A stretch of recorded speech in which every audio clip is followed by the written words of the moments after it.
Good afternoon, this is Newsday. I'm Mai Rodriguez. Here are the headlines. President Aquino faced administration allies calling on them to sustain efforts for government reform. Leaders in Mindanao discussed several issues, including proposals to shift to a federal system of government. Pag-asa forecasts a rainy weekend ahead in parts of Luzon as Tropical Depression Luis approaches and is expected to intensify further before landfall. And solar storms are set to hit Earth this weekend and are seen to disrupt GPS signals, radio communications, and tower transmission.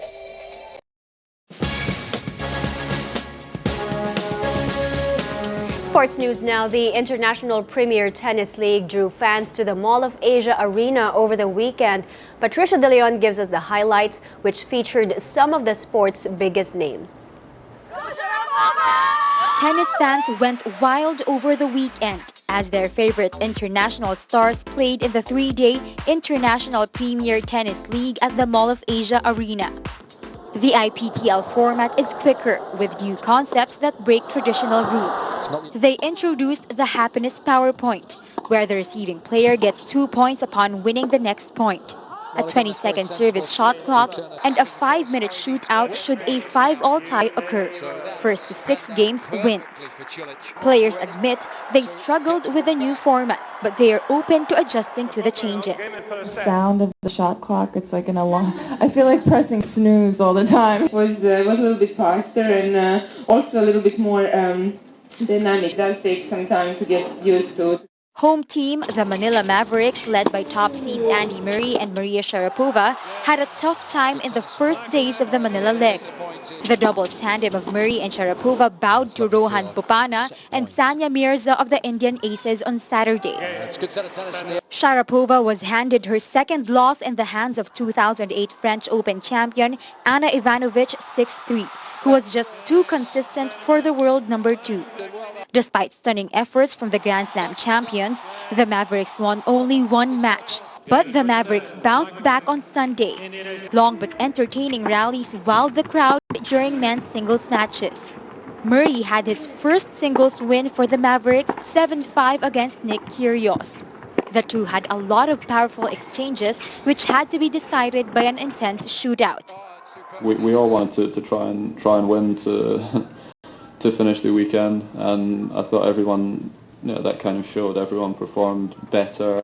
Past champions also proved that they shouldn't be counted out just yet, as they showed classic tennis with great serve and volley shots. The Aces, meanwhile, are off to a good start, staying unbeaten, while the UAE Royals won 2 out of their 3 matches. The Slammers have yet to win a match. Tennis stars seem to enjoy their first IPTL experience in Manila, dancing and entertaining the crowd with their antics. We've had a really good time here. We got welcomed very well. The people have been extremely nice. If they would like me to come back, I'll be back. It's so good to come to countries like this because you realize, we have fans everywhere. It's an amazing country with a really, really beautiful people. I think they're one of the most generous countries I've ever been in. I really hope that I can be back next year. The IPTL organizers say it will be back in Manila next year. Well, this city is here to stay. I mean, we're not planning to move the cities or juggle the cities. The IPTL will now head to Singapore and will also be played in New Delhi and Dubai until December 13. The winning team will get $1 million prize money. Patricia De Leon, 9 News. There's a big storm in the Pacific. Hagupit has just intensified into a typhoon and may enter Philippine territory tomorrow. Let's see, where exactly is this typhoon headed? We have Ina Andulong reporting from the Pag-asa Weather Center. Hi, Ina. So will Hagupit make landfall in the Visayas, or are chances still high that it will recurve? Right now, Pag-asa is saying that there's 60% chance of Typhoon Hagupit, which will eventually be called Typhoon Ruby once it enters the Philippine area of responsibility. Again, a 60% chance of it making landfall for now. Right now, Typhoon Hagupit is at 1,543 kilometers east of Davao City. It is expected to enter the Philippine area of responsibility at around 8 in the morning tomorrow. And as I said, at which time it will be called Typhoon Ruby.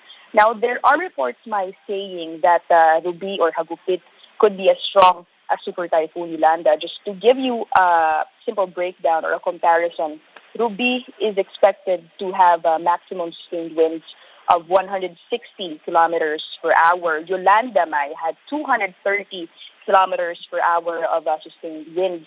As for comparison in the expected storm surges, Ruby is expected to cause 3 to 4 meters high of storm surges. Yolanda had storm surges as high as 7 meters. Now, these numbers may be far from each other. However, weather forecaster Alzar Aurelio said it is still a very strong storm, Ruby. In particular, now whether or not it makes landfall, the strength Ruby is enough to uproot trees, take down posts, and definitely destroy roofs. Pag-asa right now is looking at 2 possible scenarios. Ruby could make landfall on Saturday afternoon or evening and affect eastern Visayas, particularly eastern Samar, and also possibly make landfall in parts of northern Mindanao. The other scenario, which you just mentioned earlier, is that it will recurve towards the north, going to Japan, and not make landfall. However, if that's the case, it will still definitely affect Visayas and also the Bicol region and cause moderate to heavy rains over eastern sections of southern Luzon and Visayas. However, again, whether or not it makes landfall, the damage or the strength of Ruby is definitely very strong. There are warnings of flash floods in low-lying areas, landslides as well. Coastal waters along the eastern seaboards of Luzon and Visayas are expected to experience rough seas and definitely would make it difficult for all types of sea vessels to travel. Now, Ruby or Typhoon Hagupit is still quite far from the country, and once it enters Philippine territory tomorrow, Pag-asa could give us a better idea of, again, how strong it is and more specific details on the track it will be taking tomorrow. For now, as I mentioned, weather forecasters are saying that there is a 60-40 chance of it making landfall. Mai?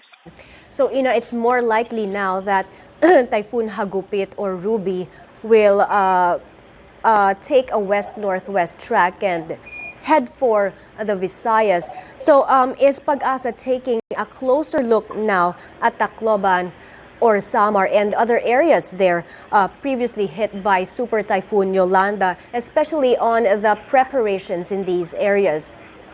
Yes, earlier we were trying to get some details. And again, on the likely track this Ruby or Hagupit will be taking tomorrow. However, the Alzar Aurelio, the weather forecaster who spoke earlier, was careful not to identify specifics.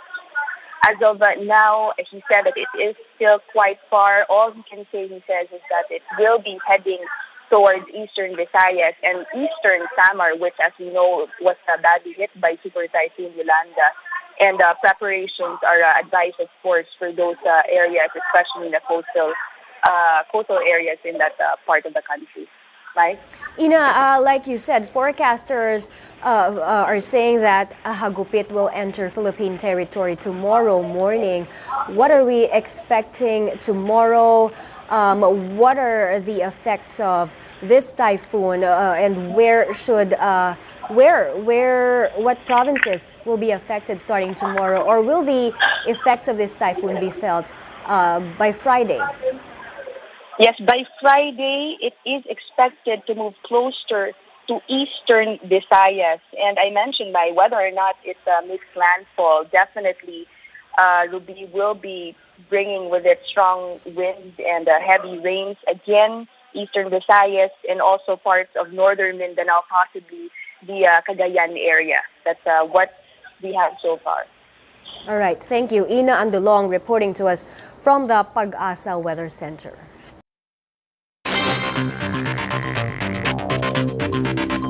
Welcome back. The Health Department reports over a dozen hospitals nationwide are ready to accommodate patients in case the Ebola epidemic reaches Philippine shores. Trisha Terada has that for us from Alabang. Go ahead, Trisha. Yes, we just came from a walkthrough at the facility of the Research Institute for Tropical Medicines in line with its preparedness to accommodate Ebola cases.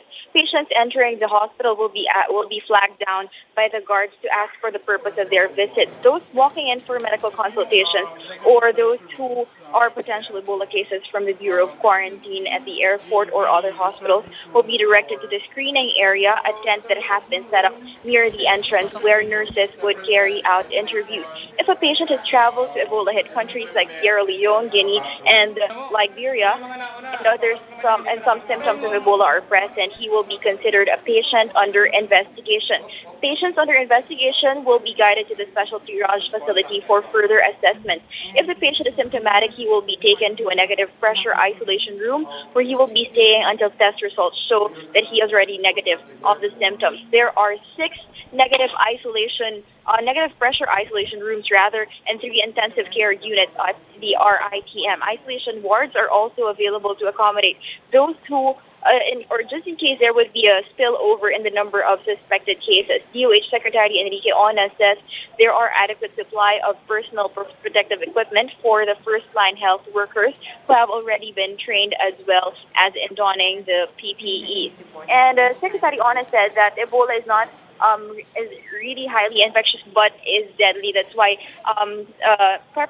systematic preparations should really be undertaken. And also Secretary Ona said that public information is very much important so as to avoid panic and misinformation. Mai? Thank you, Trisha. Trisha Tarada there reporting to us on a walkthrough at the Research Institute for Tropical Medicine, which is gearing up to treat Ebola patients in case it reaches our shores.